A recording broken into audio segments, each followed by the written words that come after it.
Pardon the interruption, but I'm Mike Wilbon on assignment in Philadelphia. I'm Tony Kornheiser. Philadelphia? I'm in the studio. Why aren't you here?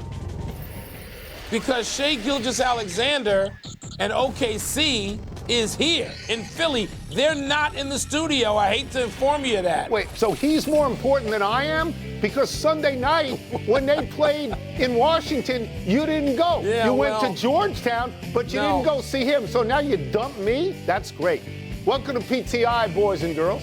In today's episode, Sam Darnold's future, Dion's intrigue with the Cowboys, and Jeff Saturday joins us for 5 good minutes. But we begin today with the Rams defense sacking Sam Darnold 9 times last night, intercepting him once and causing him to fumble, a scoop and score as Los Angeles throttled the Vikings 27-9 in their home away from home, Arizona. Wilbon, you thought the Vikings would win. What does this performance say to you about the Rams? Well, beyond me underestimating the Rams, Tony, part of it, and you and I talked about this openly, privately, and then publicly over the last few days, the situation the Rams were facing, it just seemed so, I shouldn't use the word insurmountable, but it was just so difficult with what's going on back at home in Southern California. Yeah. And it was great of both. I know the Cardinals were involved in this and the league and the Rams to put families and even family pets on a plane. More than 400 people flying a couple of planes to Phoenix, to Glendale to play that game. The stress that has to be involved.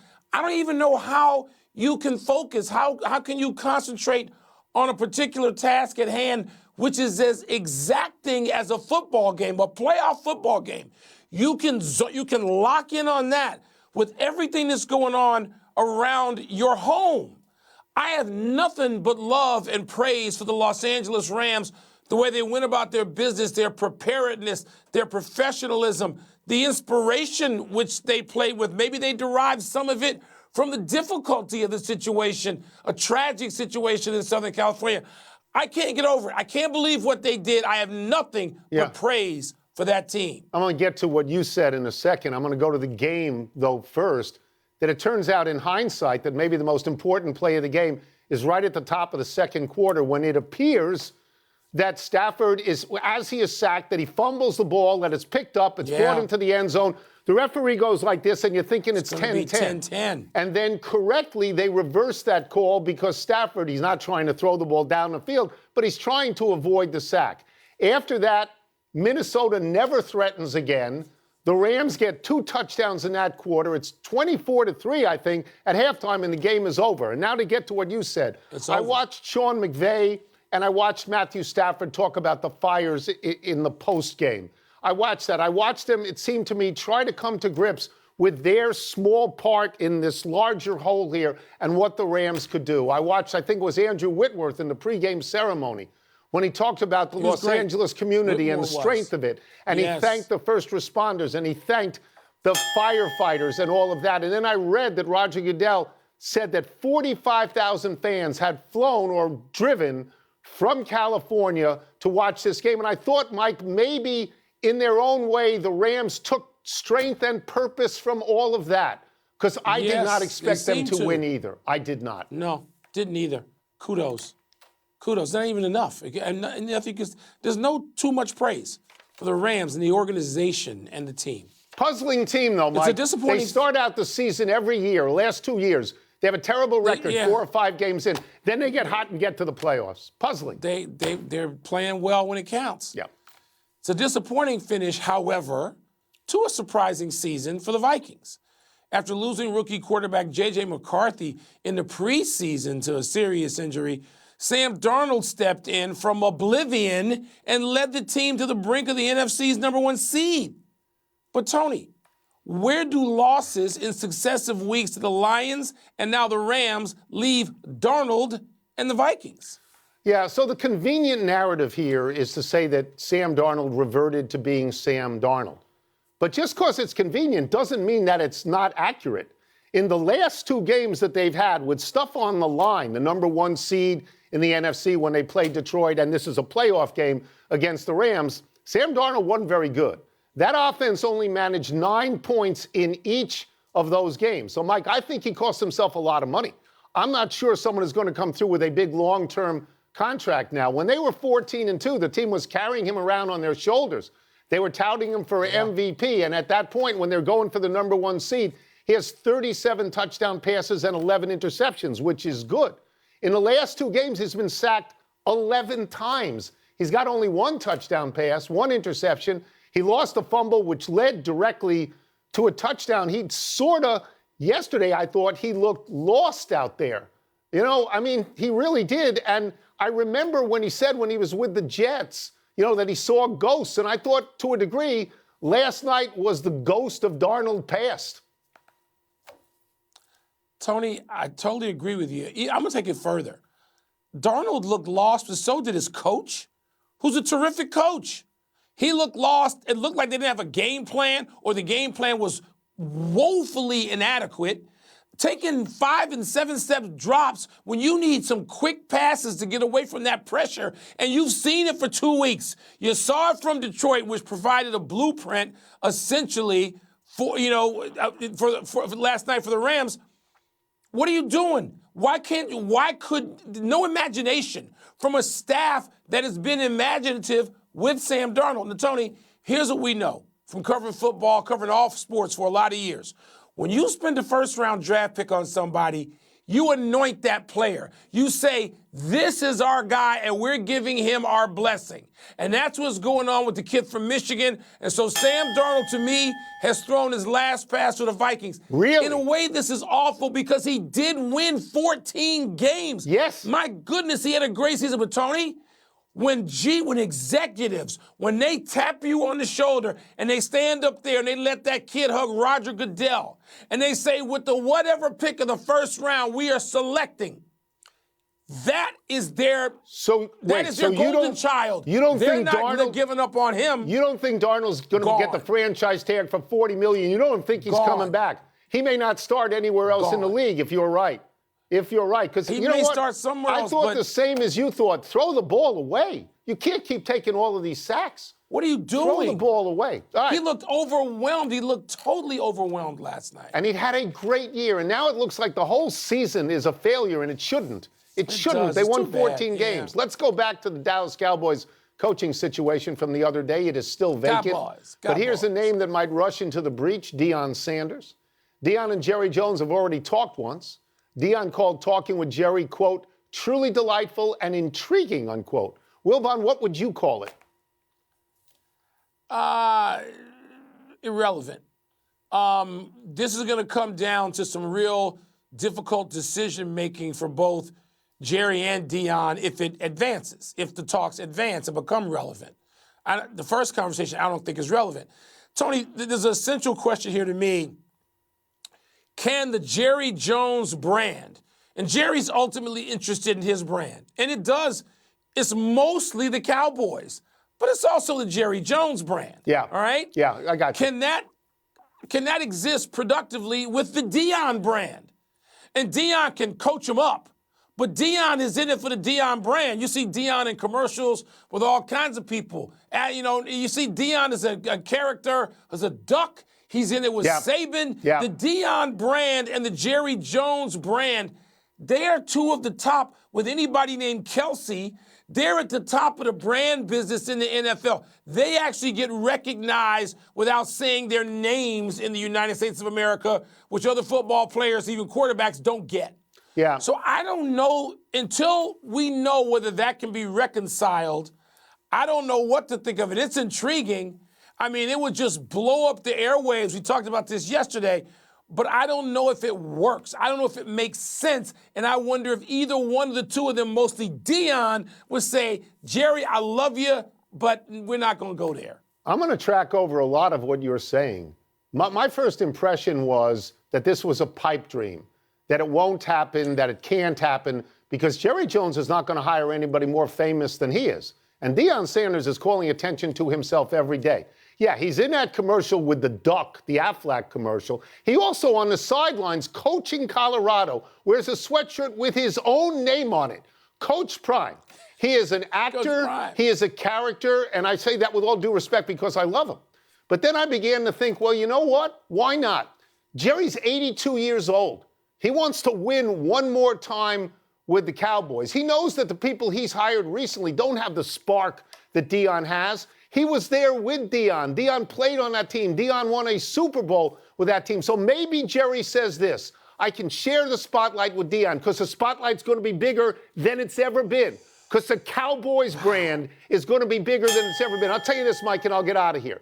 The biggest coaching news in the last 4 or 5 years is Bill Belichick going to North Carolina. If Dion went to Dallas, that would be bigger. Let's take a break. Still to come, could the Ravens succeed with direct snaps against the Bills? We're going to ask Jeff Saturday.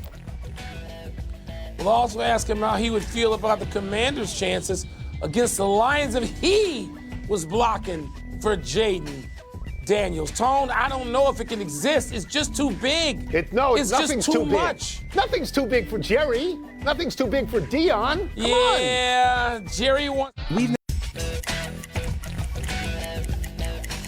Let's take our first look at this weekend's divisional playoff games with our great friend, ESPN NFL analyst Jeff Saturday. Let's start with this. The Eagles beat the Rams 37-20. That's a beatdown earlier this season.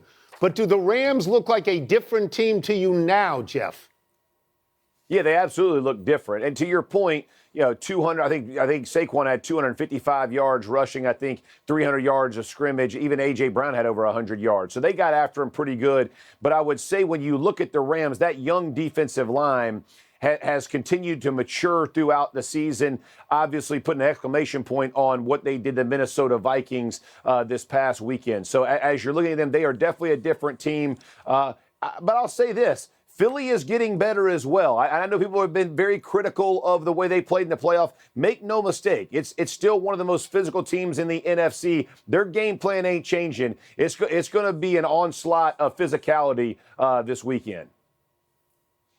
Let's talk more about onslaught of physicality by changing the topic to the Ravens, who are just trashing people with their running game, whether it was 299 against the Steelers, 271 earlier against Buffalo. Jeff, I know how this excited you. I could hear it in your voice in the subsequent morning, seeing a running game just mash people. Can the Ravens do this again in Buffalo?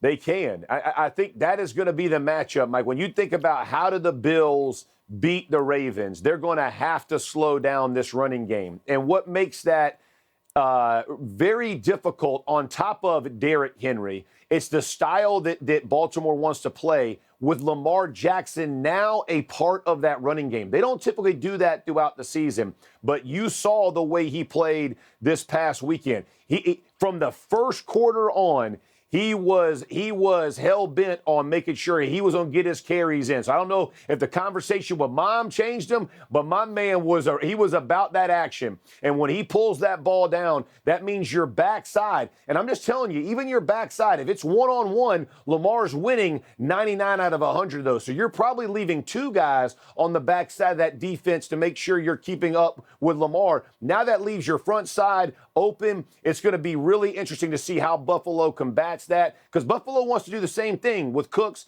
and Allen. It's just a matter of who executes better. I am fired. This one right here, it doesn't get any better than this. This is going to be excellent football. They like big tight ends. They like extra offensive linemen and fullbacks who might as well be offensive linemen. Hey, my plate is full, baby. Got my cup runneth over for this weekend. I am ready. I'm excited about that as well. This sounds like jumbo packages that the old Washington teams used to talk about. Speaking of Washington, Jeff, if you're blocking for the Commanders for Jaden Daniels, how do you deal with what Detroit is doing and the pressure that they are able to put on people, even with the injuries they've been able to do it?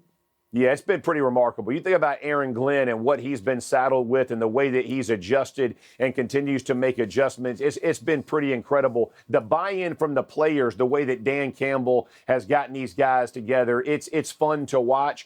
I would say this, though. If there's anybody to handle it, it feels like Jaden Daniels is that guy. I don't know if it's just the age, he's so young, maybe he's a bit naive to it, or he just is that calm and collected, because the guy looks like nothing rattles him. And no play is overwhelming for him. He sees the field, he does it. So offensively, you feel good about it. The only problem that I get concerned with, Mike, is the Detroit offense is so efficient and productive. If they get a lead and you got to play from behind, that is a big problem. I don't care what team you are. Jaden Daniels, everybody becomes mere mortals when you're playing from a deficit like Detroit likes to put on you. That could be a problem. But he certainly has stage presence for a rookie. He walked into the league. You ain't kidding. He walked into the league like that. We'll get you out of here on this.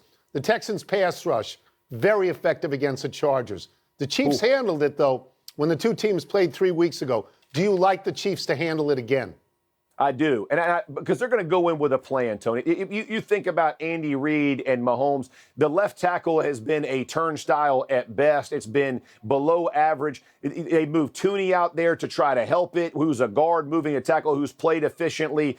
So I'm not sure exactly what the answer is going to be, but rest assured, these last couple weeks, that has been the conversation. How do we make sure Mahomes doesn't have to peek to that left side? He wants to make sure his eyes are staying downfield. They'll have a plan put in place, and there's no better than Patrick Mahomes understanding under pressure where to put the football. The Texans are going to have a massive night defensive line-wise. I just think the Chiefs probably have the answer, unfortunately, for the Texan fans. As always, Jeff, thank you so much.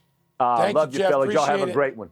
Let's take one last break. Still to come, the Warriors fall below 500, but Steph Curry advises against a desperate move. Is he right? And Danielle Medvedev takes out some frustration on a net camera at the Australian Open. So we have our phrase for the day, Mike, onslaught of physicality.